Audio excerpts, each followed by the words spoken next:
ओम नमो शिवाय वेद प्रतिपाद्य जय जय स्वसंवेद्य आत्मरूप कुंडलीक वरद हरिविठ्ठल श्री ज्ञानदेव तुकाराम पंढरीनाथ भगवान की जय।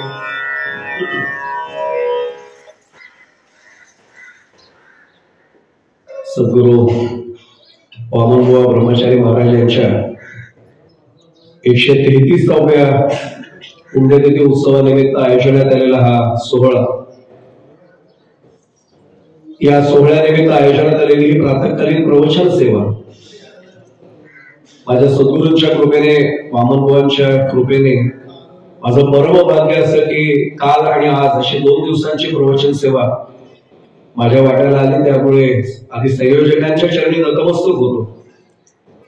आपण सर्व देवतुल्य मायबाप श्रोते आपल्या सर्वांचा चरण स्पर्श करतो आणि कृतीने शक्य नसलं तरी सुद्धा मनाने भावनेने आपल्या सर्वांच्या चरणी साष्टांग प्रणिपात करतो।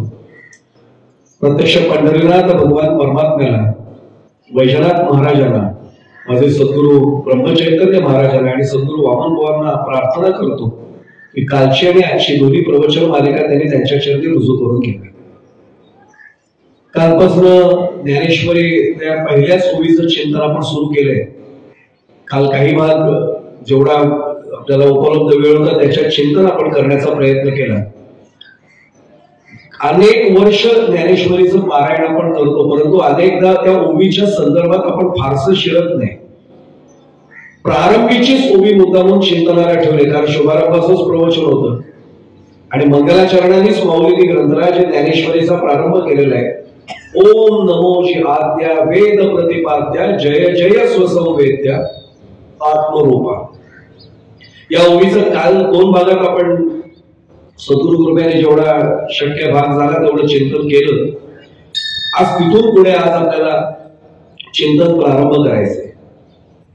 मुळामध्ये आपल्याला सर्वांना कल्पना आहे की प्रत्येक मंगल जो काही प्रसंग असेल, मंगल काय ज्याला आपण म्हणू ते कार्य असेल, मंगल कार्य, गणरायाच्या स्तवनानेच त्याचा प्रारंभ होतो ही वस्तुस्थिती आहे। आणि गणरायाचा जर स्तवनाचा भाग आपण डोळ्यासमोर आणला तर ओंकार हा अगदी म्हणजे अत्यावश्यक अपरिहार्य अटळ असा भाग आहे। ओम इत्येकाक्षरम ब्रह्म, भगवद्गीतेचा संदेश सर्वांना माहिती आहे। ओम इत्येकाक्षरम ब्रह्म, काल गीता पठण इथे झालेलं आहे योगायोगाने। त्यामुळे एका अक्षरामध्ये सर्व ब्रह्माचं जर वर्णन करायचं झालं तर ते सुद्धा ओंकाराने, म्हणून माऊलींनी सुरुवातच केली ओम, मग नमोची आद्य, कारण तो आद्य, कारण आपण त्याचं चिंतन केलं तो आद्य काय, तो वेद प्रतिपाद्य विषय कसा, तो स्वसंवेद्य कसा, आणि मग आत्मरूपा इथपर्यंत या शब्दापर्यंत काल खरं तर आपण आलो। मला मुद्दामून दासगणू महाराजांची ओवी, जर कोणी ग्रंथराज ज्याला आपण गजानन विजय ग्रंथ म्हणतो, गजानन महाराज शेगावचे त्यांचा जो ओवीबद्ध ग्रंथ आहे त्याच्यामध्ये दासगणू महाराजांनी गणरायाचं स्तवन करताना छान ओवी मांडलेली आहे। कार्यारंभी तुझे स्मरण करीत आले जन, मोठ मोठाले विद्वान साधू संत सत्पुरुष। त्यामुळे त्याचं स्तवन सर्वांनी केलं। अगदी साधा भाग आहे। विश्ववंद्य जगद्गुरु संत तुकाराम महाराजांच्या स्वप्नामध्ये प्रत्यक्ष पांडुरंग परमात्मा आले होते नामदेव महाराजांना घेऊन। आमच्या संप्रदायातल्या सगळ्या मंडळींनी अशी कल्पना आहे आणि त्यांनी आज्ञाच केली की नामदेव महाराजांचा संकल्प अपूर्ण राहिलाय 5 कोटी अभंगांचा, आणि आता तुकाराम महाराज तुम्हाला पूर्ण करायचे।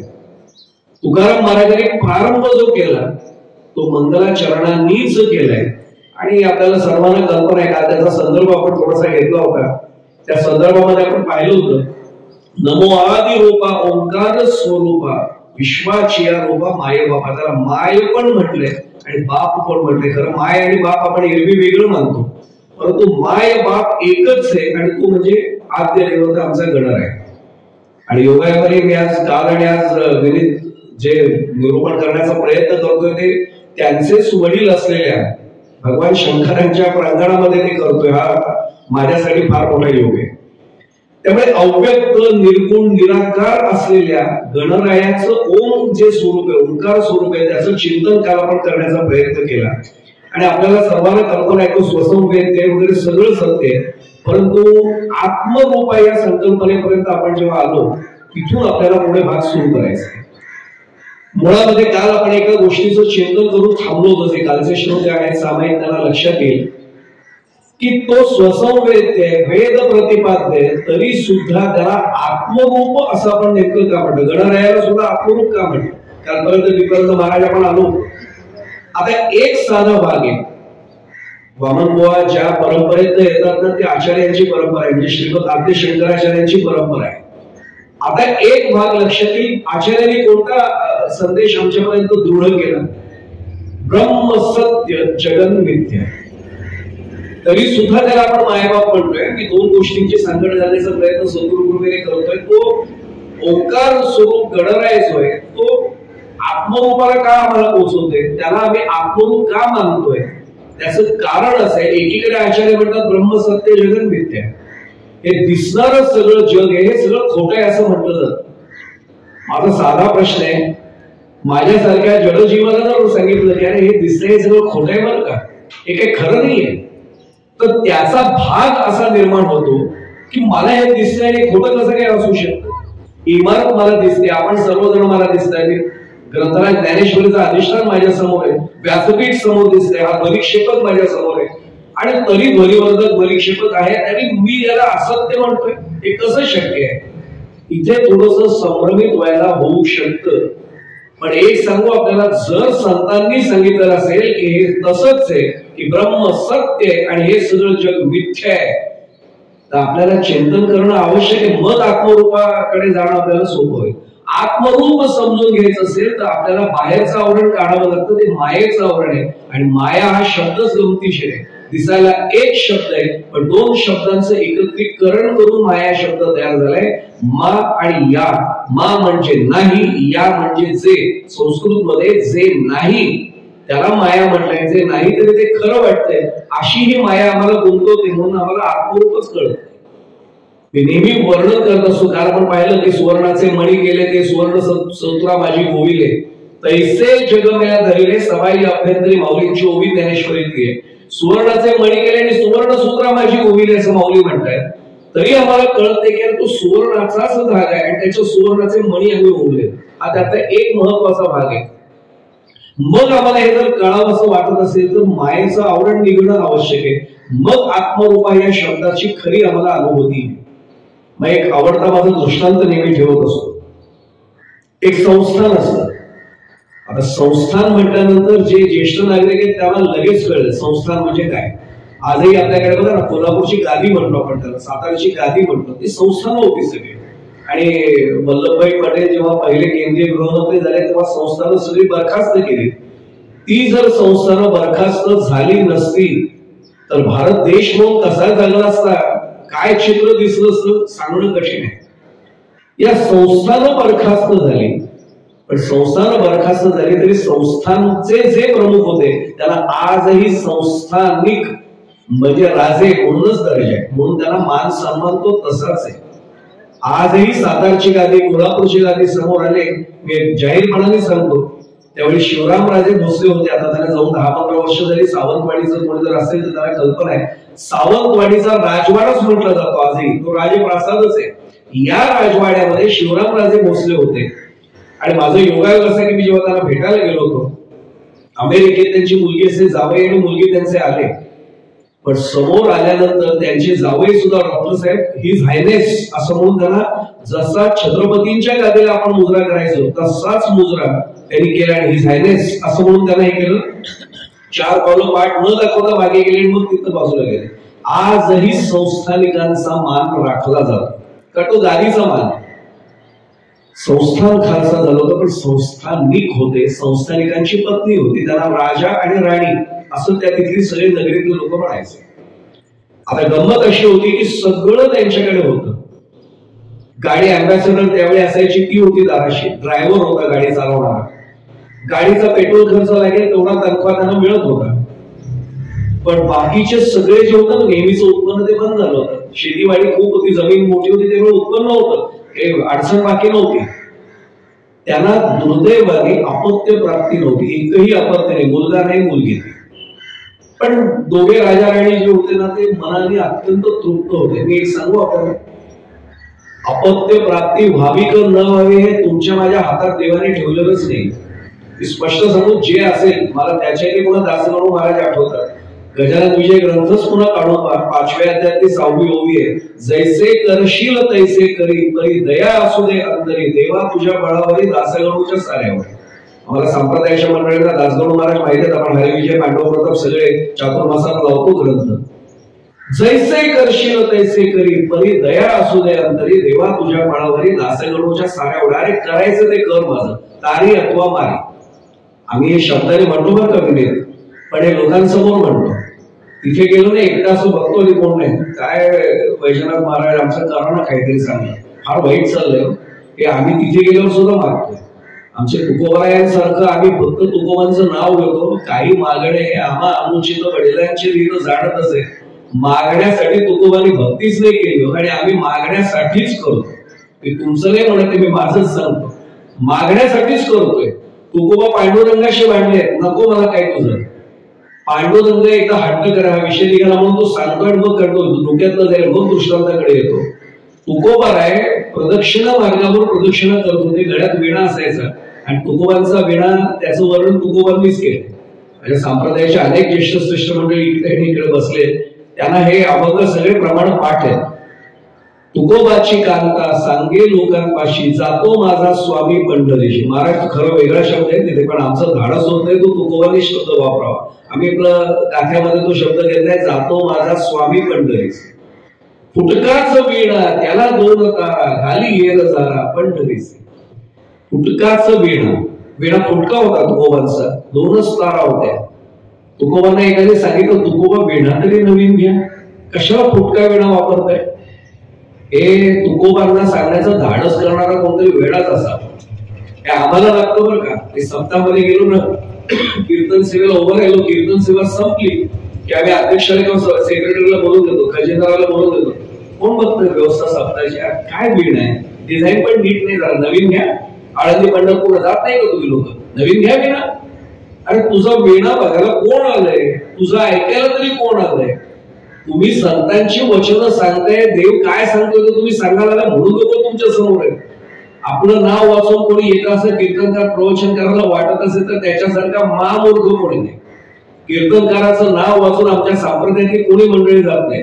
कीर्तन आहे ना विषय संपला, प्रवचन आहे ना विषय संपला. बाल माणूस जरी उभा राहिला किंवा बाल प्रवचनकार जरी बसला तरी ऐकायला सगळी मंडळी बसतात. कारण आमच्या मकरंद बुवा फार छान वाक्य वापरतात की भाजी मंडईत जर गेला तर भाजीवाला कसा आहे किंवा भाजीवाली कशी आहे असं बघून भाजी आपण घेतो का, त्याच्या टोपलीतली भाजी कशी आहे तेवढं बघून घेतो. म्हणजे कीर्तनकार कोण आहे कशाला बघताय, तो सांगतोय ते माझ्या उपयोगाचा आहे ना, विषय संपला तिथे. आता लक्षात येईल फुटकाचं विणा. एकाने सांगितलं तुकोबारे विणा बदला, हसले तुकोबारे. ते म्हटले कशासाठी बदलू, नाही नवीन विणा घ्या, फुटलेला आहे, 2च तार आहेत त्याला. काय उत्तर तुकोबांनी दिलं. पुन्हा पुन्हा समजा विश्ववंद्य जगद्गुरू आम्ही उगाच नाही तुकोबारायांना म्हटलं. तुकोबारायांना काय वर्णन केले जनाबाईंनी सुद्धा, बहिणाबाईंनी सुद्धा. ज्ञानदेवे रक्षिला पाया म्हणणाऱ्या अभंगात तुका झालासे कळस म्हटले. का कळस म्हटले भक्ती मार्गात, तुकोबांची भक्ती आहे ना ती आम्ही फक्त ऐकावी आणि त्यांच्या मार्गाने जाण्याचा प्रयत्न करावा. नाही जमणार कदाचित, पण प्रयत्न तर करू शकतो की नाही आपण. तुकोबांचं उत्तर महाराज असं होतं, अरे माझा विणा फुटका असेल तर 2च तार असतील, पण जेव्हा मी ती तार छेडतो ना विण्याची तेव्हा पंढरपूरला पंढरीनाथाच्या अंतःकरणातली तार छेडली जाते अशी मला खात्री आहे. याला भक्ती म्हणतात. आम्ही विणा नवीन आणला आणि तारा किती लावलेला असतात ते काळे करून स्वराला. मी जेव्हा म्हणतो रामकृष्ण हरी रामकृष्ण, पंढरीनाथाच्या हृदयात तार छेडली जाते का, ते महत्वाचं. इतकी तार छेडून काय उपयोग आहे. पंढरीनाथाला जाणवलं पाहिजे माझा भक्त माझं नाम घेतो. मी एवढ्यासाठी सांगतोय की हे सगळं जे आहे हे त्या तुकोबांचा तो वेणा घेऊन तुकोबा प्रदक्षिणा घालताय. पांडुरंग परमात्मा गाभाऱ्यात तो बाहेर हात धरला आणि तुकोबा एकदम भानावर आले. माझ्यासारखं नव्हतं, मी प्रदक्षिणा करता करता सुद्धा जगाची नोंद घेत असतो. हे काय करतायत, ते काय करतायत, अरे वा हे नवीन दिसतात मंदिरात. अरे तू प्रदक्षिणा घालतो तर तू घाल ना प्रदक्षिणा, तू भगवंताशी एकरूप हो ना. पण आपण लगेच बघत बसतो, हे बसले ते काय नुसते गप्पाच मारायला आले. अरे तू कशाला त्यांच्याकडे बघतोय, तू आणि भगवंत एकरूप व्हा आणि प्रदक्षिणा घाला. पण आपल्याला सवयच असते कोणतरी तोंडात असं काहीतरी तोंडात गोळी टाकतं, काय मंडळी येतो देवळात बसून गोळ्या वगैरे खायला, तुला काय करायचंय? तू ते बघायला मंदिरात आलायस का देवासाठी आलायस? तुकोबांचं लक्षण होतं, तुकोबांचा हात धरल्यावर तुकोबा भानावर आले आणि तुकोबा भानावर आले आणि पटकन पांडुरंगाला म्हणले, पांडुरंगा प्रदक्षिणा व्हायच्याच म्हणून. ते तुकोबा मला माहिती आहे तुझ्या व्हायच्या प्रदक्षिणा पूर्ण, पण मी थांबवते. काय आहे तेव्हा हट्ट? काय हट्टच आहे म्हणे. कसला हट्ट आहे? माग म्हणले काहीतरी तुकोबा असेल, तुला सोडणार नाही. तुकोबाला म्हटले, देवा काय लहान मुलासारखं चालवलंय, मला मागायचं नाही, तुला माहिती म्हटले, तुला काय समजत नाही का मी काय मागणार नाही म्हणून? नकोय म्हणे मला काही. तुकोबांना पांडुरंगाने सांगितलं, तुला आज मी इथून जाऊच देणार नाही, मागितल्याशिवाय पंढरपूरच्या गाभाऱ्यात तुला बाहेर नाही पाठवणार. काय वेडेपणा आहे म्हटले देव. वेडेपणा म्हटलास तरी चालेल, पण माग. तुकोबा म्हटले, हट्टालाच पेटलायस देवा, हट्टाला पेटलोय म्हटले. तुकोबांनी जे काही मागणे हे अनुचित म्हणणारे तुकोबा मागतात बरं का, पण काय मागतात सांगू का? देवा आता ऐसा करी उपकार, देहाचा विसर पाडी मज. पांडुरंग म्हणले, वेड्या देहाचा विसर पाडी मज.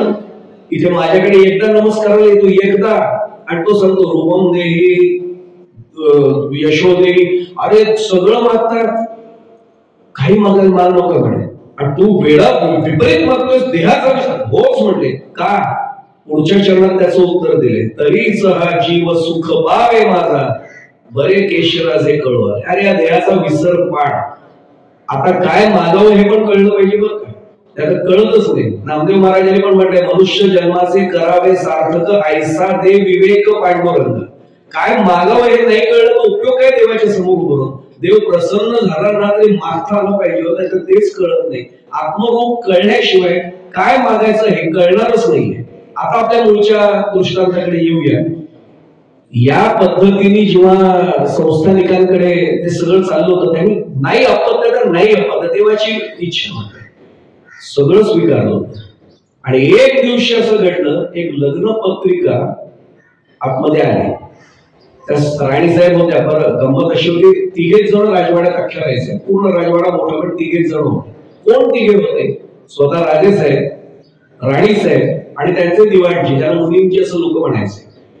बरं गंमत अशी की राणी सरकार अगदी लहान वयात, पूर्वी लग्न व्हायचं जे सुद्धा त्याला कल्पना, माझ्या आईचं लग्न 16व्या वर्षी झालं. पूर्वी लहान वयात व्हायचं लग्न. त्या जेव्हा राणी सरकार आतमध्ये आल्या लग्न या संसारामध्ये त्यांच्या राजेसाहेबांच्या, तेव्हापासून मुलींची होते तरी मुलींची वडीलधारी होते. जरा यांनी आल्यावरच सांगितलं की दिवाणजी मी माहेर सोडून आले, पण मला तुमचा स्वभाव पाहायला लक्षात आलं, मी काही चुकले नाही म्हणे, मला बाबा इथे पण मिळाले. माहेर माझे जन्मदाते बाबा आहे, इथे सांभाळणारे बाबा आहे. म्हणजे आता लक्षात आलं असेल, नातं असं होतं की मुलींजींना त्या बाबाच म्हणायच्या एकटे असतात. लोक कोणी आले की म्हणायचे दिवाणजी, मुलींची एक नंतरचा एकटे असताना बाबा. आता असा संबंध असल्यामुळे जवळीक होती.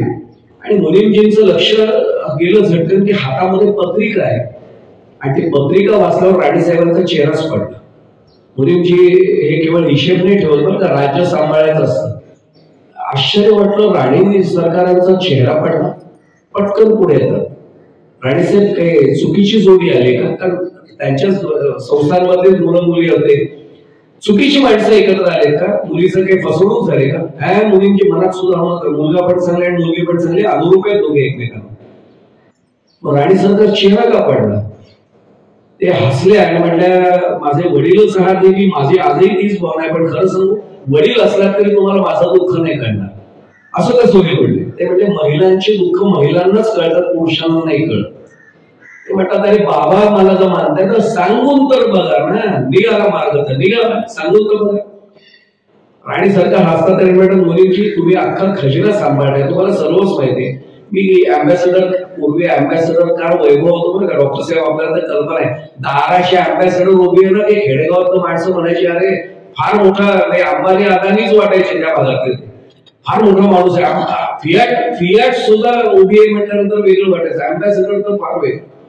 अँबॅसेडर आहे, ड्रायव्हर आहे, मी जाईन, माझ्याकडे शालू पैठणी पण आहे, चांगली साडी आहे चांगली, पण एक सांगू म्हणे मुलींची, मी लंकेची पार्वती म्हणाला. कानात एक एक कोण्या, हातामध्ये पाटल्या पण नाही ना, बांगडी एक एक. फक्त माता भगिनीला विनंती, माझं दागिन्याचं वर्णन चुकलं तर सांभाळा, माझं ज्ञान त्यात खरंच कमी आहे. आपलं जे काही दृष्टांत लहानपणी ऐकल्या कीर्तनात तो सांगतोय आपल्याला. एक एक बांगडी होती सोन्याची आणि मंगळसूत्र आहे ते आहे म्हणजे बस थोडं सौभाग्याचा अलंकार आहे, बाकी माझ्याकडे दागिनच नाही. मुलींचे म्हटलं नसलं तर नसलं, तुम्हाला काय करायचं, तुम्हाला लग्नाला जायचंय, दागिन्यांना कुठे लग्नाला जायचंय, हेच सांगितलं म्हणे. महिलांची दुःख महिलांना माहिती, तुम्हाला नाही कळणार. मुलींची तुम्ही जर गेलात लग्नाला किंवा राजेसाहेब गेले ना तर काही फरक नाही पडणार, पण मी गेल्यावर फरक पडतो. त्यामुळे कसं काय, पुढे जाण्यापूर्वी सांगू, माझ्या बंधू मित्र वर्गाला माझी विनंती, आठवण बघ आम्ही सांगतो ते चूक असेल ना तुझ्या सकट कुणी मला सांगावं की चूक आहे. पुरुषांसाठी लग्न मंडपात जोगळेकरवी फक्त 2च वाक्य असतात. पहिलं वाक्य बरं झालं हा आला, आणि दुसरं वाक्य जेवल्याशिवाय जायचं नाही. ही 2 वाक्य सोडली तर पुरुषांच्या वाट्याला 3रं वाक्य डॉक्टर साहेब असेल तर मला असतच नाही. 2च वाक्य, बरं झालं हा आला आणि जेवल्याशिवाय जायचं नाही. बाकी खरं सांगू पुरुषाचं काम संपलं, पाकिट दिलं की निघाला, तो नंतर थांबलाय का नाही थांबलाय हे शेजारचं पण बघत नाही. पण महिलांचं तसं नाही हो, एकमेकींची चौकशी असते. पैठणी केव्हा घेतली, दागिने फार छान आहे ना, हे सासूबाईंपासूनचे तर तुम्ही घडवले, घडणावर किती पडली, सगळी चौकशी असते. बारीक बारीक डिझाईन छान, काटपदर थोडासा असा पाहिजे होता ना, असं खूपच छान दिसली. ही सगळी, हे मी ऐकून सांगतोय फक्त, मुलींची तुम्हाला नाही कळणार म्हणजे हे दुःख आहे आमचं. माझ्याकडे दागिने, मी लंकेची पार्वती, सगळेजण काय बघणार, राणी सरकार आल्या आणि राणी सरकार जर अशी दागिन्यांशिवाय गेली तर काय लोकांना वाटेल. मुलींची थोडा विचार करतात. राणी सरकार, खजिन्याची परिस्थिती मला माहिती, खजिन्यात आता पैसे, मला फक्त 1000 रुपये खर्च करायची अनुमती द्या. वेळ लागलाय का म्हणलं तुम्हाला, 1000 रुपये मुलींची, 1000 रुपये दागिने तर का भाड्याने कोणी दागिने नाही काय. राणी सरकार मला बाबा म्हणता नाही आहेच माझे बाबा, हो ना, फक्त दिली अनुमती म्हणजे खजिना तुमच्या ताब्यात, थांबा जरा म्हणले. राणी सरकारांना थांबा म्हणून मुलींची बाहेर पडले आणि बाहेर पडल्यानंतर 1 तासाने आले, हातात 4-5 पिशव्या, या हातात 4-5, या हातात 4-5 पिशव्या आणल्या, टेबलवर ठेवले. राणी सरकार घ्या, आणि एक खोके काढून ठेवले आणि उघडून दाखवायला सुरुवात केली. पहिलाच खोका उघडला, राणी सरकार म्हणल्या मुलींची खोटे दागिने बेंटेक्स. राणी सरकार म्हणल्या विकणाऱ्या दुकानदाराला, खरेदी करणाऱ्या मला आणि बघणाऱ्या राणी सरकारांना फक्त माहिती. अहो हे सगळ्या महिला ओळखतात म्हणजे. आणि मी खरं सांगू काकू, हे सगळ्यांना खरंच ओळखता येत असेल, माझ्यासारख्याला मी नेहमी सांगतो गंमत म्हणून, उद्या जर तुमच्यापैकी कोणी आले असेल, वा प्रवचन खूप छान झालं, हे अंगठी आमच्याकडून तुम्हाला भेट, आणि पितळी अंगठी जरी दिली तरी मी सगळ्यांना दाखवतो, सोन्याची अंगठी दिली बघा मला, भजनात सोन्याची अंगठी दिली, काय फरक कळतोय त्याच्यात. आणि खरं सांगू वडकर काका, नाही कळत हे फार चांगलं आहे, त्याच्यातच अडकून पडलोस. सोने आणि रुपये आम्हाला मृत्तिके समान फक्त तुकोबाराने म्हणावं, आम्हाला नाही अजून वाटत, आम्हाला वाटतं सोनं असावं घरामध्ये.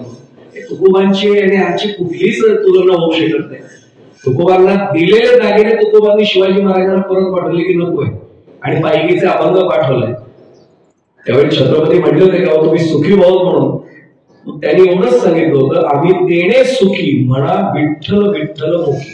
बस तेवढं म्हणतात की आम्ही सुखी झालो. म्हटले एक सांगू आपल्याला पुढे जाण्याकडे हात जोडून, एकदा तरी तुकोबांची अभंग गाथा नुसती काढून वाचव, आयुष्यातल्या सगळ्या प्रश्नांची उत्तर मिळतात सगळ्या.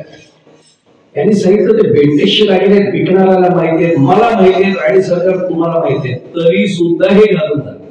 अहो फसगत होईल का, महिला किंमत करतील माझी.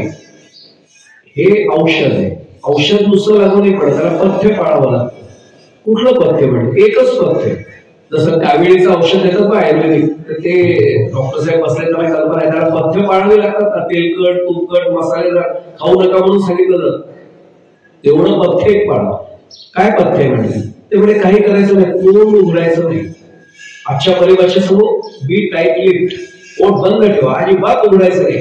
सगळे म्हणतील त्यांना हात जोडून फक्त हसा, फक्त म्हणतील सगळे तुम्हाला सरकार काय छान दागिने आहेत, काही बोलायचं नाही.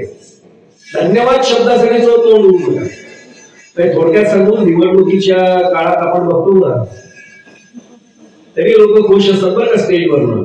नंतर कळतं की हे आधी एवढंच आहे, नंतर हात सुद्धा वर जात नाहीत 5 वर्ष, गंमत सोडून देतात ते. म्हणून आम्ही नेहमी सांगतो की आम्ही राजकारणात नाही, हे फार आनंद आहे, ही सद्गुरूंची खरी कृपा आहे.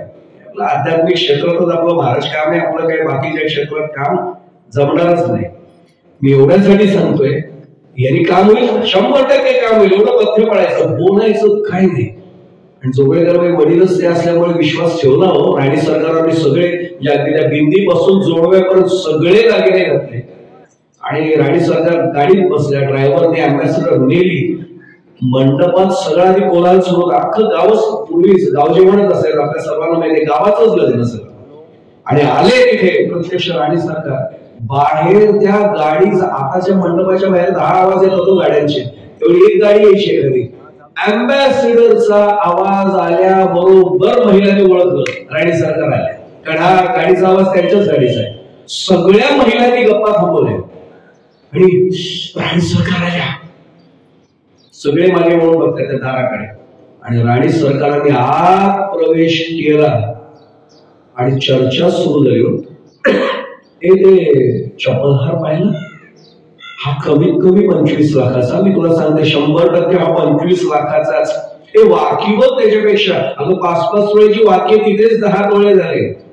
मेखला बघितली का, कमरेला मेखला बघ केवढी जाडे, अगं ती तर कमीत कमी 20-25 तोळ्यांची असेल, केवढी जाडे म्हणजे ती. आणि सगळं जोडव्यापर्यंत हिशेब निघत गेला. सगळ्या महिलांचं एकमत झालं, 1 कोटी रुपयांचे दागिने. राणी सरकार सगळं ऐकताय. पथ्य काय होतं, असं असं करायचं होतं. राणी सरकार दागिने खूप छान आहे, एवढं एवढं करत गेल्या स्टेज पर्यंत. पाकिट दिलं. पाकिट दिल्यानंतर त्या वधूपित्या वरपित्या दोघांकडे राणी सरकार सगळ्यांना माहिती होते. आनंद वाटला, आपण स्वतः आला.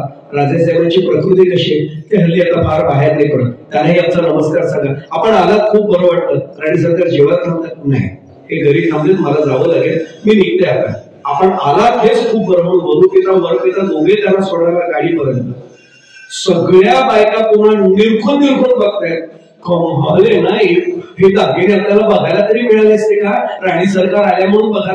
राणी सरकार विचार करतात, 1000 रुपयाचे दागिने 1 कोटी किंमत झाली कशी काय, काहीच कळेना. आल्या परत गाडी पोर्च मध्ये लावल्याबरोबर त्या आत गेल्या. मुलींची आवा, त्यांना वाटलं काहीतरी घोटाळा केला होता राणी सरकारने. धावत आले. राणी सरकार थोडं तिथेच थांबा म्हटलं, साष्टांग नमस्कार कर. राणी सरकार हे काय करताय, घरात बाबा म्हणे माझे, तुम्ही काय कमाल केली, तो जादू आहे का तुमच्याकडे. ते म्हणजे कसली जादू, 1000 रुपयाचे दागिने आणि सगळ्यांनी किंमत दिली 1 कोटी रुपये. तुम्हाला मी सांगितलं तुला उपयोग होईल, माझं ऐकलं फार चांगलं झालं की. पण झालं कसं, आता मुलींजींनी दिलेलं उत्तर ऐकलं की आत्मरूपापासून आम्ही का दोरे, त्याचं खरं उत्तर मिळेल. आम्ही मायेत अडकलो, ब्रह्मात अडकलेलोच नाहीये. आणि खरं सांगू, भगवंत मायेचा पडदा ठेवतो. बरं, माया वाईट आहे असं मी कधीच म्हणणार नाही, कारण भगवंतानीच ती निर्माण केली. भगवंताने निर्माण केलेलं वाईट कसं असू शकतं. जगत जर भगवंताने निर्माण केले, सृजनच त्यांनी केले, तर वाईट कसं असेल. आम्ही त्यात अडकायचं का ब्रह्मापर्यंत पोहोचायचं, आत्मरूपापर्यंत पोहोचायचा आमचा प्रश्न आहे. आता त्यांनी दिलेलं उत्तर आहे का, राणी सरकार दागिने खोटेच होते. मलाही माहिती, तुम्हालाही माहिती, विकणाऱ्याला माहिती. पण दागिने कोणी धारण केले, ते परिधान केले होते तुम्ही. राणी सरकार खोटे आहेत का खरे आहेत, म्हणजे खरी आहे हो ना. मग खऱ्याने खोटं परिधान केलं तरी ते खरंच वाटतं. काय वाक्य होतं बघा, खऱ्याने खोटं जरी परिधान केलं तरी ते बरं, ते खरंच वाटतं. अध्यस्त आणि अधिष्ठान, आता लक्षात ठेवा, अधिष्ठान जर खरं असेल तर त्याच्यावरचं अध्यस्त खरंच वाटायला लागतं. आता उलट करा म्हणे विचार, माझ्या पत्नीने 1 कोटी रुपयाचे दागिने खरे घालून तरी ती मंडपात गेली. लोक म्हणले से मुलींची बायको, तिची काय अवकाश माहिती, 20चे दागिने असणार, तिला काय 1 कोटीचे दागिने परवडणार आहेत का. म्हणजे खोट्याने खरं परिधान केलं तर ते खोटं वाटेल, पण खऱ्याने खोटं परिधान केलं तर ते खरंच वाटेल. आता लक्षात येईल, ब्रह्म सत्य जगन मिथ्या. अहो, हे जग खोटच आहे, पण ते परिधान कोणी केलंय, ब्रह्माने म्हणजे ईश्वराने केलेलं आहे. ईश्वर खरा आहे ना, मग त्यांनी खोटं जे जग धारण केले ते खरंच वाटणार आहे. ते 20चे दागिने तरी त्यामध्ये सोन्याचे वाटतात 1 कोटी रुपयाचे. त्यात आम्ही अडकलो, त्यात अडकलो की आत्मरूपापासून आम्ही लांबलो. आता बरोबर तुम्हाला संगती लागेल, ज्ञानेश्वर माऊली पहिल्या अध्यायाचा प्रारंभ करताना ओम नमो शिवाद्या वेद प्रतिपाद्या जय जय स्वसंवेद्या आत्मरूपा म्हणतात. त्या आत्मरूपापर्यंत पोहोचायचं असेल, या बाहेरच्या मायेच्या आवरणापासून बाजूला जावं लागेल. ते मायेचं आवरण भिडून आम्हाला आज चाललं लागेल, तर ते आत्मब्रह्म सापडेल. मी पुन्हा पुन्हा सांगतो, 20चे दागिने होते, त्यात आम्ही अडकलो की 1 कोटी रुपयाची किंमत वाटायला लागते, त्यातच जीव अडकतो. आतल्या राणी सरकार खऱ्या तिथे पोचायचंय. मी आता लक्षात आलं असेल, आम्ही जेव्हा मंदिरात जातो ना, आम्ही पटकन काय म्हणतो, काय मूर्ती हो, काय प्रतिमा आहे हो, काय रंगकाम आहे हो. माझ्या एका विद्यार्थ्यांनी मला तिरुपतीचा लाडू असा मोठा आणून दिला. म्हटलं काय रे, तिरुपतीला गेलो होतो? हो म्हणाला. हो सर म्हणे, तिरुपतीला गेलो होतो. म्हटलं काय गर्दी, ऑनलाईन बुकिंग केलं ना, 1-1.5 तासात झालं दर्शन मध्ये. म्हटलं मग काय दर्शन कसं? अहो सर, असं मंदिर नाही पाहिलं मी. म्हटलं म्हणजे? अहो काय सोन्याचे प्रभाव, डिझाईन सगळं सोनच सोन आहे म्हणे मागे. म्हटलं काय रे, बालाजीच्या डोळ्यामधला भाव कसा वाटला? अहो सर, ते बघायला कोणी मिळतं ढकलतात, चलो आगे चलो आगे चलो आगे करतात. अरे म्हटलं, तू सोनं बघायला गेला होता का दर्शनाला गेला होता? सोनं जर बघायचं असेल तर एखाद्या ज्वेलर्सच्या दुकानात फुकट दर्शन झालं असतं, एवढा वेळ घालून गेला कशाला? आणि आम्ही पांडुरंगाच्या दर्शनाला जेव्हा जातो ना, पांडुरंगाचं दर्शन घडताना एकदा सुंदर ते ध्यान उभे विटेवरी करकटावरी ठेवून या, किंवा सदा माझे डोळा झडो तुझी मूर्ती, हे जेव्हा आम्ही पाहतो. म्हणून तो तुकोबा सांगतात, डोळे तुम्ही घ्या रे सुख, पहा विठोबाचे दुःख. एकदा त्या मुखाकडे पाहिलं ना की आम्ही देहभान हरवतो. आणि मग त्या चरणांना मिठी एकदा दिली. आणि एक सांगू पुढे जाण्यापूर्वी, पांडुरंग परमात्मा पंढरीनाथ एकमेव दैवत असाय. तुम्ही गरीब असा, श्रीमंत असा, स्त्री असा, पुरुष असा, लहान असा, मोठे असा, या जातीचे असा, त्या जातीचे असा, थेट जाऊन पांडुरंगाच्या चरणाला मिठी मारते असे एकमेव दैवत म्हणजे पंढरीनाथ आहे. बाकी सगळे 50 फूट लांबूनच तुम्हाला दर्शन घ्यावं लागेल. म्हणून तर बंधनापासून उकलल्या गाठी देता आली मिठी सावकाश. आता लक्षात येईल की आम्हाला तिथे दर्शन घेता येतं. हे एकदा दर्शन घडलं की आत्मरूपाशी तुम्ही तल्लीन होऊन जाता. म्हणून आत्मरूपा म्हणताना एक भान ठेवायला लागेल, मायेच्या आवरणात नाही अडकायचं. आज घरी सुद्धा आपण पटकन म्हणतो, मूर्ती छान आणली आहे ना, फोटो किती छान आहे ना. अरे देवाचा फोटो वाटतोय, देवाची मूर्ती वाटते, देव कुठे वाटतोय आम्हाला? तुकोबांचं कधी कुठलंही प्रमाण काढून पहा, पांडुरंगाची मूर्ती नाही म्हणत ते, पांडुरंग थेट म्हणतात. बोलावा विठ्ठल, करावा विठ्ठल आणि पहावा विठ्ठल जीव भावे. येणे सोसे मन झाले हाव भरी, परत माघारी येत नाही. हे घडलं की आम्ही आत्मरूपाशी एकरूप व्हायला सुरुवात झाली. हा त्याचा एक महत्वाचा भाग आहे. मी एक सांगू आपल्याला, या आत्मरूपाकडे जाण्यासाठी आधीच आम्हाला खूप उशीर झालाय. आत्ताचा उशीर नाही म्हणत आहे, जीवनातच उशीर झालाय. आत्ताचा किती वाजले त्या दृष्टीने उशीर नाही झाले आत्मरूपाकडे. इतके वर्ष नाही गेलो आम्ही. आता काही जणांच्या मला एक प्रश्न येतो बरं का, महाराज आम्ही महाराज एवढे वर्ष नाही गेलो आत्मरूपाकडे, मग आता 70 ओलांडले समजा, आता जाऊन चालेल? अरे तुकाराम महाराजाला थोडं शरण जाऊया. आणि मी एक सांगू, तुकोबा बोलले ना की ती काळ्या दगडावरची पांढरी संदेश. मी तर नेहमी सांगतो, आमच्यासारख्या कीर्तनकार प्रवचन करायचं काही ऐकलं नाही तरी चालेल, पण तुकोबांचं ऐका, माऊलींचं ऐका, शांतीब्रह्मनाथ महाराजांचं ऐकूया. काय म्हटलं तुकोबा? अरे मागे झाले पाहू नका, पुढे जामीन आहे तुका. मागे काय झाले सोडून द्या, हरकत नाही. मागे झाले पाहू नका, पुढे जामीन आहे तुका. अरे जर माझ्यासाठी तुकाराम महाराज जामीनदार म्हणून उभे राहणार असेल तर कोण पाहिजे असून? कोर्ट केव्हा मंजूर करतो जामीन? जामीनदार कोण आहे ते बघतात. जामीनदारच बंडल असेल तर कोर्ट म्हणतं याला न्यायालयात कोठडी ठेवा, जामीन नाही ना मंजूर आहे जामीन. पण मजबूत कोणी उभा राहिला, कोर्ट पण बघतं हा चांगला माणूस आहे, जामीन मंजूर. आम्हाला कोण परमेश्वराच्या दरबारात जामीनदार उभे राहायला तयार आहे? तुकाराम महाराज. फक्त त्यांच्या मार्गाने जायची तयारी पाहिजे. मग तुकाराम महाराज म्हणतात, अरे मागे काय झालं सोडून द्या, नाही घेतलंस ना नाम सोड, मागे नाही ना आत्मरूप शोधलं सोडून दे, आता शोधतोयस ना, आता मी तुझ्या बरोबर आहे. मागे झाले पाहू नका, पुढे जामीन आहे तुका. एवढ्यासाठी सांगतोय, आम्ही 70 ओलांडले तरी आम्हाला उशीर झाला, नाही शोधता आलं. पण आता ठरलंय की तुकोबा जर जामीन झाले तर आता शोधूया. आत्मरूप शोधण्याचा सर्वात लहान वयात प्रयत्न करण्याचं उदाहरण ठेवू आपल्या समोर. शांतीब्रह्म एकनाथ महाराज त्याचं साक्षात उदाहरण. उगाच शांतीब्रह्म म्हणत नाही, मला माझी मुलगी, माझा मुलगा, माझी पत्नी सुद्धा कधी शांतीब्रह्म सोडून द्या शांत पण म्हणत नाही. आम्ही काय अशांतच, हे हवं ते हवं, आणि असं झालं तसं झालं, पंखात नीट लागला नाही, घर जोरातच लावला आणि कमीत आमची कटकटच सुरू असते सतत. चहा जरा गारच झालाय, त्याच्यात मीठ जरा कमी पडले. आम्ही शांततेचा अनुभव घेते तर घरचे कशाला शांत म्हणते, शांतीब्रह्म सोडूनच द्यावं. मी एवढ्यासाठी सांगतोय. आणि अगदी मुळात सांगतो, संतांची चरित्र एवढ्यासाठी अभ्यासायची की निदान काय व्हायला पाहिजे आपल्या आयुष्याचं ते तरी कळतं, निदान ते वाचल्यानंतर तरी. मी एवढ्यासाठी उदाहरण सांगतोय. शांतीब्रह्म एकनाथ महाराज कीर्तन सेवेला गेले. माझ्यासारखा जातो ना कीर्तनाला, तो असं सगळं घेईल ग्रहण करेल याची खात्री नाही. आपण पुन्हा पुन्हा आठवण करतोय, आत्मरूपाचा संदर्भ चाललाय पण तो विसरायचा नाही कधी आपण. आम्ही अनेकदा कीर्तनाला जातो, पण आम्ही कीर्तनाला जाताना हरिपंडितांना विसरून जातो, वामन पंडितांना विसरून जातो. वामन पंडित आपल्याला माहिती आहे फार चांगला श्लोक दिलाय.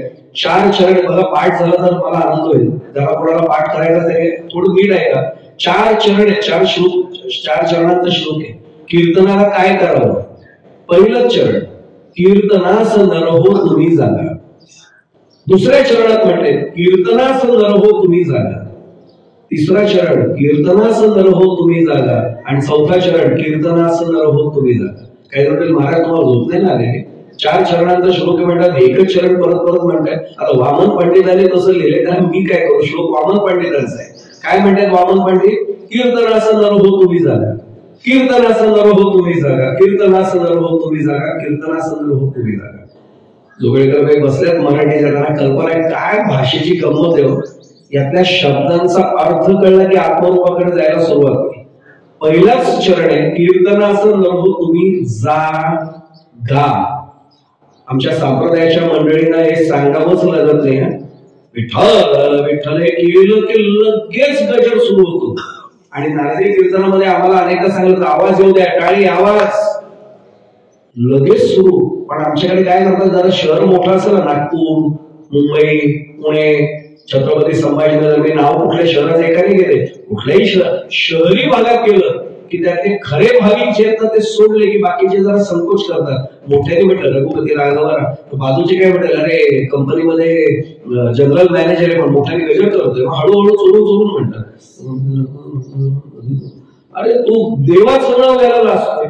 नमस्कार करताना वेगळीच लाजणारे किती लोक मी कपालेश्वरचे तिथे बघतो. अरे तो इथं करू नको नमस्कार, आणि करायचं तर मनापासून कर. कोणी बघत नाही असे करतात. देव म्हणतो काय काय चाललंय, वारायला येतोय का नमस्कार करते. अरे नमस्कार करायचा तर मनापासून कर ना, लाजतोय कशासाठी.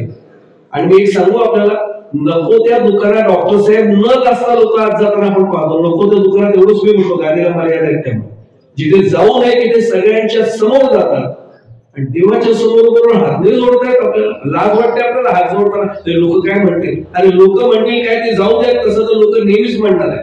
देव काय म्हणेल माझ्या बाबतीत एवढीच कृपा करायला पाहिजे. मी एवढ्यासाठी सांगतोय, पहिलं कीर्तनास नरहो तुम्ही जा गा. जा आणि गा सुद्धा तिथे गेल्यानंतर लाजू नका. पुन्हा म्हटलं कीर्तनास नरहो तुम्ही जागा. का कीर्तनास नरहो तुम्ही जागा, म्हणजे कीर्तनात जागे राहा. मी गमतीत सांगतो तुम्हाला, आमच्या डोंबिवलीला शिरवळकर जोगळेकर आपल्याकडे अनेकदा येऊन गेले ते कपालेश्वरला. डॉक्टर साहेबांना पण माहिती असते, शिरवळकर बुवा अगदी प्रसिद्ध कीर्तनकार. ते एकदा ठाण्याला त्यांचे 7 दिवस सलग कीर्तन होते. 7 दिवस सलग कीर्तन तिथल्या मंदिरामध्ये. आता त्यांची बऱ्याच वर्ष तिथे 7-7 दिवस सेवाच असायची. दरवर्षी किमान 7 दिवस ते एकदा येऊन जायचे. तिथे असंच डॉक्टर साहेबांकडे एका ते ओळखीचे डॉक्टरांनी त्यांना घरी बोलवायचं, त्यांची नेमकी वेळ नाही जमली.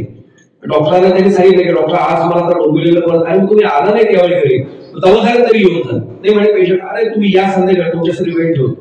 प्रेमाचे संबंध होते, डॉक्टर आणि पेशंट असे तर संबंध होते. कीर्तनकार आणि एक डॉक्टर असे मित्र होते विद्वान. हे गेले तेव्हा नेमकं एक आजी आजोबा समोर बसले होते डॉक्टर साहेबांच्या समोर. ते थांबले तिथे. डॉक्टर म्हणजे या नेहमीचेच आहेत आमचे वर्षानुवर्षाचे पेशंट्स आहेत.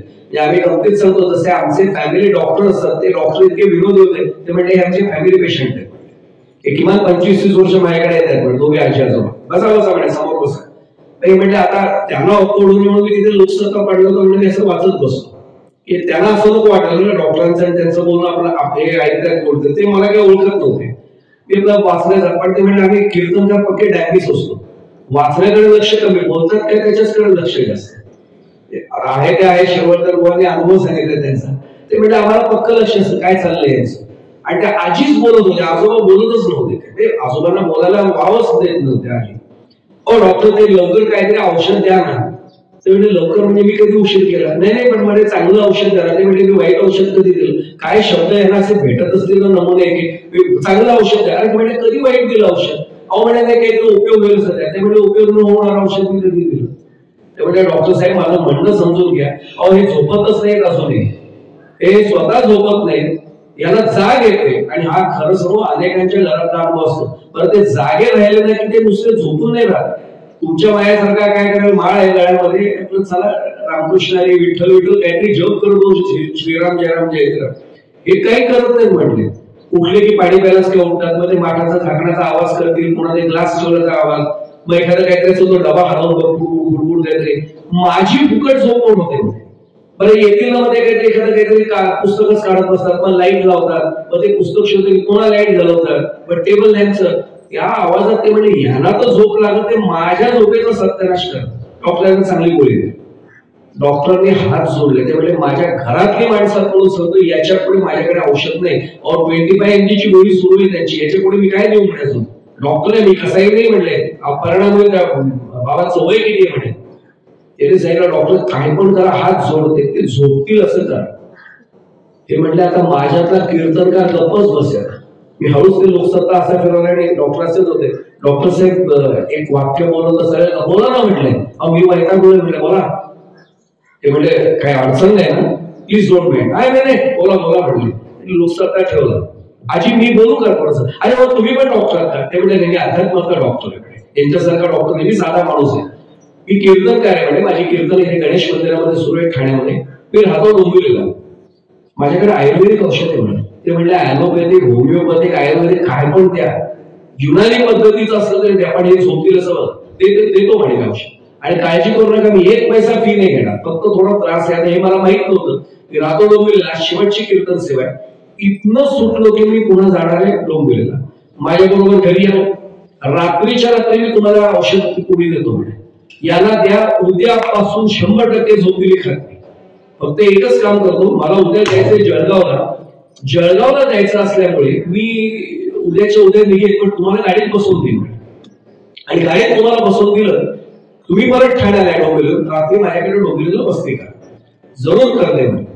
आणि यांनी सांगितलं की मग आपल्याला तुम्हाला शोधाशोध नको करायला, मग एकच काम करा, माझ्या बरोबर या ठाण्याच्या मंदिरामध्ये या, माझ्या बरोबरच डोंबिवलीला येते म्हटल्या. आणि कीर्तनाला हे उभे राहिले. आजी आजोबा आले होते. आजोबांना जरा बसायला तरी जागा छान खांबाची टेकली. आपल्याला सर्वांना रामायणातली कथा माहितीये. कुंभकर्णाच्या वधानंतर त्याची पत्नी रामचंद्र प्रभूंसमोर उभे राहिली. रामराया माझे पतिराज तर गेले, आता माझं काय, मी कुठे जाऊ, मला कुठे आश्रय असा. काळजी करू नको म्हणे, जिथे जिथे कीर्तन आहे ना तिथे तुझंच राज्य, मुक्तपणे प्रवेश कर. म्हणून बघा कीर्तनात अनेकदा छानपैकी झोप लागते. यांनी सांगितलं, हे आजोबा तिथे बसले आणि यांचं सुरू झालं राम कृष्ण हरी जय जय राम, हे सुरू झालं. 2 चरण कसे झाले आणि म्हणजे मला वाटलं माईक सगळे गडबड आहे, म्हणून मी पुन्हा सिस्टीम वाल्यांना सांगितलं की ते सिस्टीम मध्ये कोण करतात, इथनं काही नाहीये. ते खोर आवाज खूप नाही यायला. बघितलं तर आजोबा मस्त घोरतायत. आजींना मी बोट दाखवलं. कीर्तन संपल्यावर भेटा. ते म्हणजे आता तुम्हाला डोंबिवलीला याची गरजच नाही, झोप लागत नाही ना. याच्या पुढे ठाण्यात रोज कीर्तन कुठल्या मंदिरात आहे, त्याला घेऊन जायचं आजोबा. छान झोप लागेल. एकदा ही सवय लागली शरीराला झोपण्याची, घरी पण झोपते. एखादी कॅसेट आणून ठेवा, त्यामुळे कॅसेटची पद्धत होती. कीर्तन लावा, पहिला माझीच देतो 2-4 कॅसेट फुकट भेट म्हणून. कीर्तन लावा, बघा आजोबा झोपतात की नाही. वामन पंडित म्हणून म्हणले कीर्तनासन दरहो तुम्ही जागा, आणि दुसऱ्या चरणात कीर्तनासन दरहो तुम्ही जागे राहा. पण तिसरा शब्द, तिसरा चरण माझ्यासाठी जास्त महत्वाचा आहे.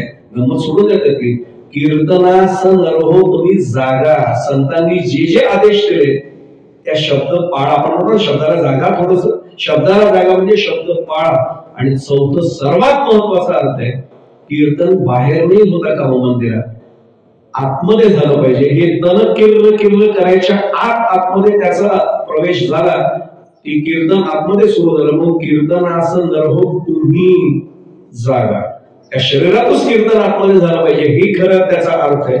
मी एवढ्यासाठी सांगतोय, असं कीर्तन ऐकणारा तो छोटा 7 वर्षाचा नाथ महाराज डोळ्यासमोर आला. बरं, शांतीब्रह्म एकनाथ महाराजांचं दुर्दैव असं होतं की असं वर्णन आहे चरित्रात, मूळ नक्षत्रावर जन्म झाला, आई वडिलांचा शब्द हरपलं. आजीनी अक्षरशः वर्णन असे चरित्रात तळ हाताच्या पोळावर लपवत असं जपलं नाथांना. आणि नाथांना सावलीसारखी जवळ ठेवायची, आपल्या जवळच ठेवायची. कुठेही गेली की नाथाचा हात धरायचा आणि घेऊन जायची.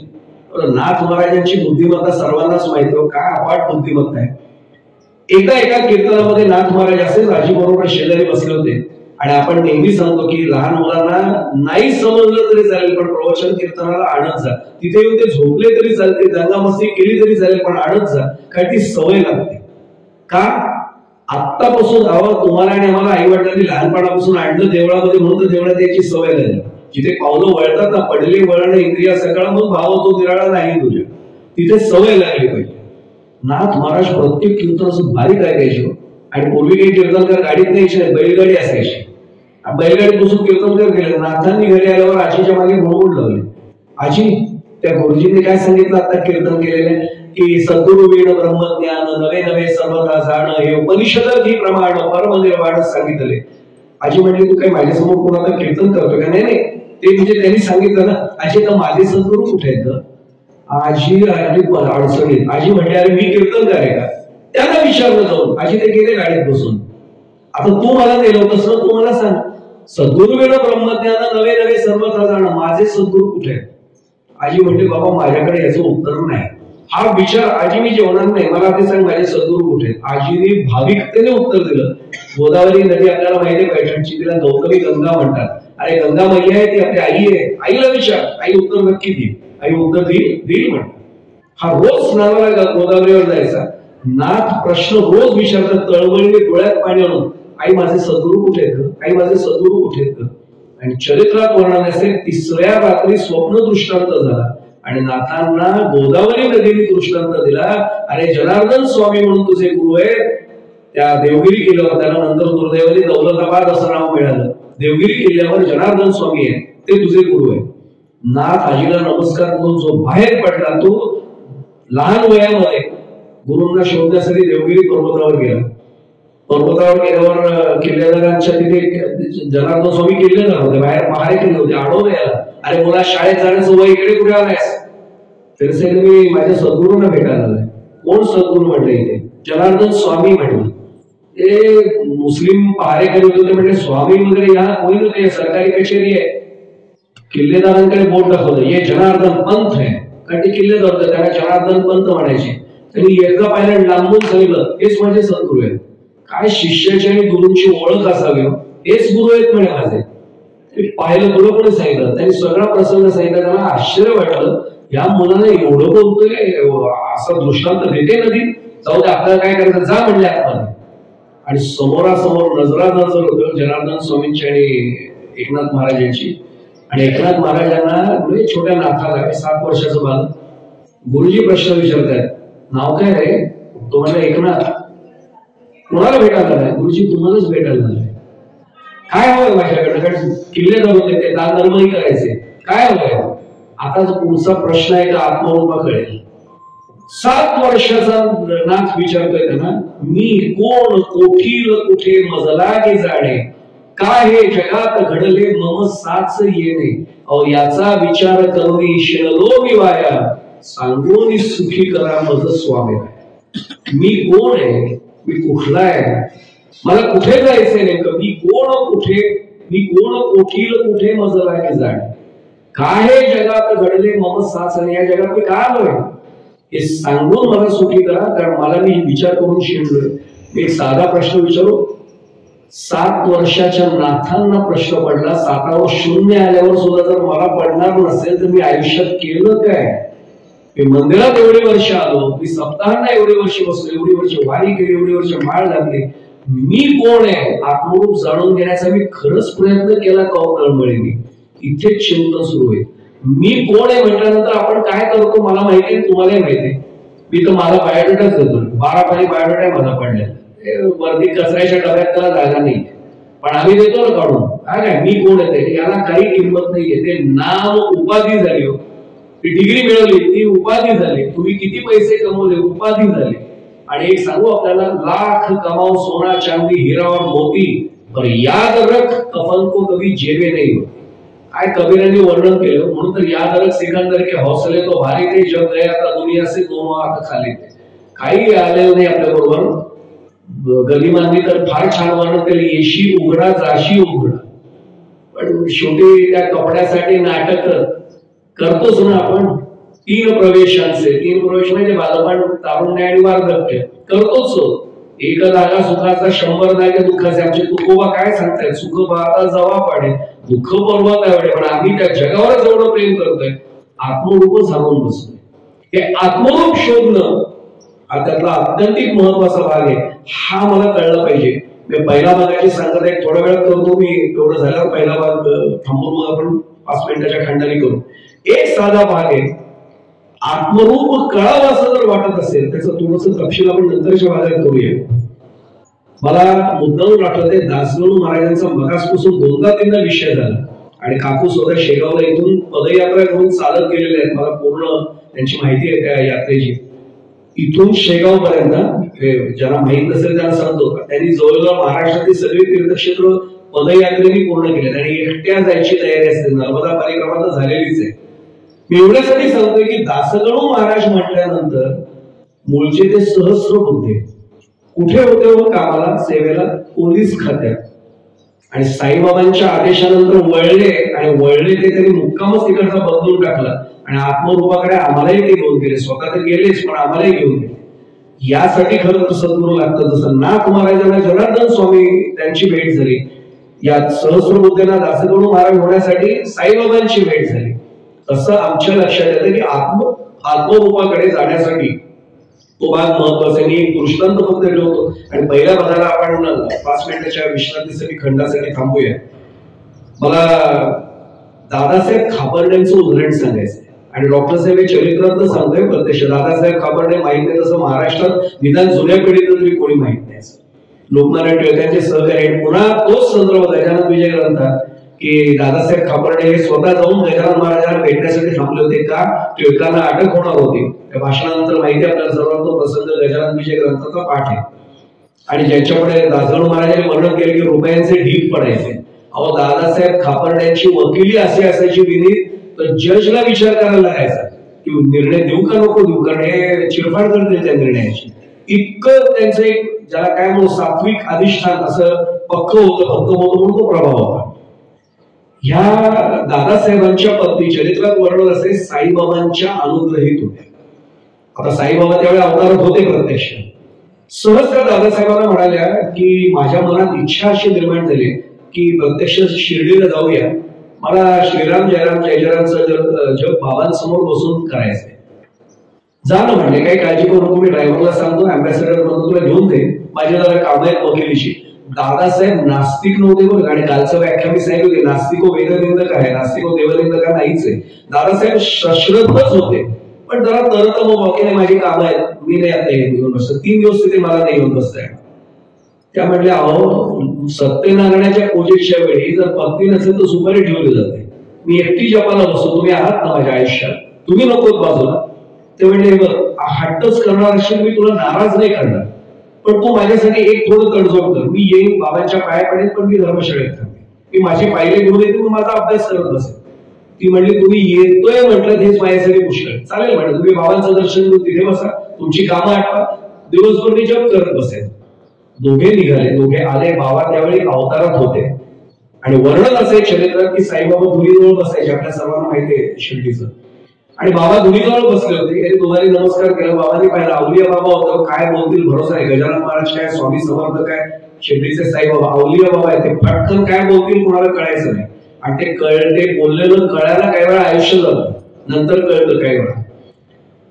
अगदी स्पष्ट भाषेत बोलायचं, गण गण गणाचं होते, त्याचा अर्थ कळायला अनेकांना माहिती. दासगणू महाराजांनाच पुढे यावं लागलं की गण म्हणजे काय, गणात म्हणजे काय, पोते म्हणजे काय. मी एवढ्यासाठी समजा नमस्कार केला. दादासाहेबांनी हिला फोन केली, मी बसतोय आणि ते गेले धर्मशाळेत खरंच अभ्यास करत बसले. मी पुन्हा सांगतो, ते सश्रद्ध होते, दर्शन घेतलं, पण स्वतःचा अभ्यास आता स्वतः करताय. ही बसली बिचारी पत्नी आणि छान श्रीराम जयराम जय जयराम संध्याकाळपर्यंत जप झाला. रात्री एक तार आली. आता त्यावेळी तार आली हे सुद्धा नवीन पिढीला डॉक्टर साहेब काही कळत नाही. ते तारवाला दारात उभा राहिला ना, म्हणजे मी लहानपणी अनुभवले म्हणून सांगतो, भीतीच वाटायची काहीतरी गडब, कारण फुकट तार कोण पाठवते. आणि ते शब्द ठरलेले असायचे, काय समजा असेल, अंकल सिरियस, स्टार्ट इमिजिएटली वगैरे असे शब्द असायचे. ती तार आली, त्या काळात प्लेगची साथ, आपल्या सर्वांना माहिती, लोकमान्य टिळकांच्या काळात प्लेगने थैमान घातलं होतं. प्लेगची साथ होते हो. आता 2-2.5 वर्षापूर्वी जायला लोक कोरोना आठवा, कळेल आपल्याला काय थैमान होतं ते. लगेच निघून या मुलाला प्लेगची गाठ झालेली आहे, ऍडमिट केलंय. त्यांनी बायकोला लगेच सांगितलं, निघालं काय आपल्याला? निघालं? मी बाबांना सांगून 3 दिवस जपाला बसणार आहे. निघताय कुठले? अगं वेडी आहेस का म्हणे त्याला. तुम्ही बसा ना म्हटले. तुम्ही मी जाऊन तेव्हा उपचार करणार होता, डॉक्टर आहेत ना, त्याला केलंय ना ऍडमिट. रामराया बसलाय म्हटले, करेल तो. अगं वेडी आहेस का म्हणे, त्याला ऍडमिट केलंय. नाही म्हटले, मी नाही निघणार. ते म्हटले मग मी विचारतो. आणि ते विचारायला गेले. मी पुन्हा सांगतो, मी चरित्रातला प्रसंग सांगतोय. साईबाबा धुलीजवळ बसले होते, हे गेले तारेचा कागद असा त्यांना दाखवूया म्हणून समोर आणला. बाबांनी कागद हातात घेऊन सोडून द्या, मत जाओ मत जाओ, एवढंच फक्त म्हटलंय, मत जाओ. त्यातनं शब्द पुढे आला, मज्जाव. मज्जाव करणे मत जाव वरून आले बरं का देशात. मत जाव म्हटल्याने हाताने खून केले. एवढा मोठा वकील, त्याच्यासमोर जज साहेब घाबरायचे. घडी केली, कोटाच्या खिशात कागद टाकल्याने आले खोलीवर. अगं ते ओरडले म्हणे माझ्या अंगावर, मत जाव. ते म्हटले ना मत जाव, जप करत बसा म्हटले, आता काही नको. हे म्हटले दिवसभर रात्रभर असे विचार करत बसले, मुलाचं काय होईल. पुन्हा ही आंघोळ केलं, तिथेच जपाला बसली जाऊन. दुसरी तंतार संध्याकाळी आली. तो अत्यवस्थ झालाय, निदान शेवटी दर्शन घ्यायला या. हे पुन्हा रात्री बायको त्या खोलीत आल्यावर म्हटले, अगं ते अत्यवस्थ झालंय, निदान शेवटचं बघायला या म्हणून गेले. बाप आहे म्हणे, मी शेवटी जायला नको, मुलगा एवढा अत्यवस्थ आहे. ती तरी म्हटली, मी रामाचं नाव घेते, राम सांभाळून घेईन, तुम्ही कशाला काळजी करताय. वेळ लागले म्हणजे तुला, मी जाणार, मी विचारतो म्हणे, करतो तुझ्या समाधानासाठी मी विचारतो. ते गेले. आज मज्जाव पण नाही, पाठमोरे बसले बाबा. हे पावलं बघितलं, त्याने एवढी हाताने फोन केली. पुन्हा तारेचा कागद घडी करून खिशात टाकला, मागे आले परत. तिसऱ्या दिवशी मी पुन्हा सांगतो, तिसऱ्या चरित्रातला प्रसंग सांगतोय. 3री तार आली. अहो निदान अंत्यसंस्कार करेपर्यंत तरी पोहोचा, नाही तर सगळं आटोपल्यावर याल. ते म्हणले आता काही झालं तरी मी, बाबांना काय करतील, अवलिया बाबा आहेत ना, दोन्ही तर लाख माझ्या अंगावर मारतील, चालेल, पण बाप हे मी विचारत जाणार. आणि वळले. बाबा स्वतः दारात होते, धर्मशाळेच्या खोलीच्या दारात साईबाबा स्वतः होते. साईबाबा त्यांना साधारण रूप त्यांचं माहिती आहे, चरित्र ज्यांनी वाचण्याचा सदरा असायचा अंगात, अनेक सदरा होता मनमल सारखा. हसले आणि म्हटले, मुलगा आजारी म्हणून अस्वस्थ आहेस का रे, तुला काय वाटलं तू सांभाळणार आहेस बाप म्हणून त्याला. अरे त्याचा बाप वर बसलाय म्हणते. आणि त्याने असं सदरा काढला आणि उजवा हात वर केला, इथे बोट दाखवलं. अरे त्याची प्लेगची गाठ मी माझ्या काखेत घेतली, त्याचा ताप मी घेतला, तो सुटलाय तिकडे, बस जप कर म्हणे, आराम कर आणि श्रीराम जयराम जय जयराम सुरू कर. आणि खरंच 4थ्या दिवशी तार आली. आता सावकाश आला तरी चालेल. It's a miracle in medical science. He has been totally recovered. तो पूर्ण सुधारलाय. येण्याची आता आवश्यकता नाही, सावकाश आला तरी चालेल. आता मला सांगा, साईबाबांनी काय सांगून दिलं दर्शन? अरे आत्मरूप ओळख, तू कोण बाहेर ना, हा मायाचा पडदा आहे, मी करतोय, सांभाळणार तोय. मी कालच सांगितलं की सांभाळणार श्रीहरी प्रतिपाळ तोची करी. हा आत्मरूपाचा भाग जो आहे तो अनुभवल्याशिवाय येत नाही. आणि हा अनुभव येण्यासाठी पुन्हा सद्गुरूंची कृपा असल्याशिवाय हे होऊ शकत नाही. इथपर्यंतच चिंतन आता आपण करूया. नेमकं हे हा विसर का पडतो आत्मरूपाचा? आपण अडकतो कुठे नेमकं? त्या देहबुद्धीत आमची नेमकी कशी फसवणूक होते याचं चिंतन 5 मिनिटाच्या खंडानंतर आपण पुन्हा इथेच भेटूया. तोपर्यंत थोडे पाय मोकळे करून घ्या. आपल्या इथल्या प्रथेप्रमाणे 5 मिनिटाचा खंड असतो. हा फक्त 5 मिनिटांचा खंड आहे. लगेच आपण सुरू करू, म्हणजे पाय ज्यांना मोकळे करायचे त्यांना मोकळे करता येते. त्यामुळे या भागात आता इथेच आपण वाणीला विश्रांती देऊया. पुन्हा 5 मिनिटाच्या खंडाने पुढचं चिंतन आपण सुरू करूया. कृष्णाय वासुदेवाय हरे परमात्मने प्रणतः क्लेशनाशाय गोविंदाय नमो नमः. विठ्ठल विठ्ठल विठ्ठल विठ्ठल विठ्ठल विठ्ठल. पुंडलिक वरदा हरि विठ्ठल. श्री ज्ञानदेव तुकाराम पंढरीनाथ भगवान की जय. माऊली ज्ञानेश्वर महाराज की जय. जगद्गुरु तुकाराम महाराज की जय. सब संतन की जय. मंगलमूर्ती मोरया. रामकृष्ण श्री.